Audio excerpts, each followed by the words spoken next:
The images we've been working with so far have been JPEGs. However, there are a few other common file types to be familiar with in Photoshop.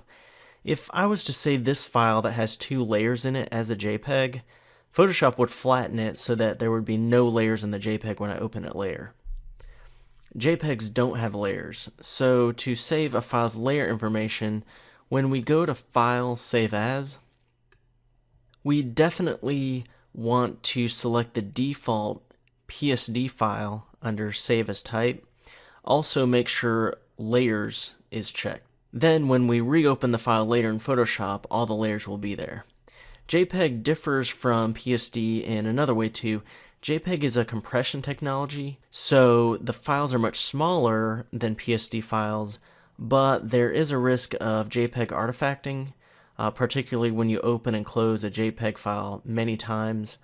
The way that JPEG compression works is two pixels beside each other that might be very close in content, such as hue and so on, might eventually decide to become just one color since they're so close, so eventually the image is degraded because there's less differentiation and some blocky looking artifacting can occur, particularly if you're opening and saving a JPEG multiple times. A few other raster style image formats you might see include BMP, which is a rarer format than JPEG. There's TIFF, as well as GIF or GIF. Unlike JPEG, the GIF format can preserve transparency, so if you had a Photoshop file with a layer and then a checkerboard pattern behind it, in the background indicating transparent area, we would go to File, Save for Web, and save it as a GIF so that it would be truly transparent on part of the image. For example, if we were adding an image to a web page. However, unlike JPEGs, GIFs are limited to just 256 colors, so they're better for raster versions of logos, for example, and not photos. GIFs can also be used for animation, hence the animated GIF. However, PNG is replacing the GIFs since it also has transparency, but better quality images than the GIF. PNG also has better transparency with varying levels of transparency compared to the GIF. Finally, two more common file types to be aware of include the PDF and RAW file. PDFs can be created by exporting from various Adobe programs such as InDesign, or we could save it here in Photoshop.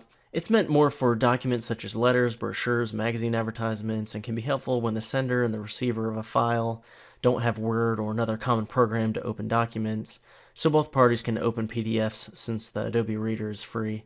However, if we're saving a photo, we shouldn't be saving it as a PDF. We should be saving it as a JPEG, PNG, or the default PSD. Many SLR cameras shoot in two modes of saving files, JPEG and RAW.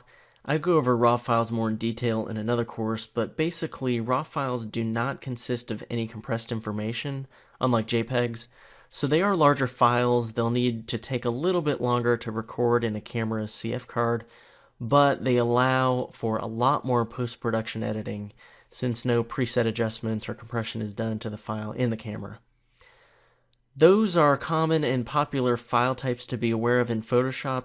Whether or not we can save the document in Photoshop as one of these formats is in part affected by image mode that the file is in. In Photoshop, click on Image and hover over to Mode.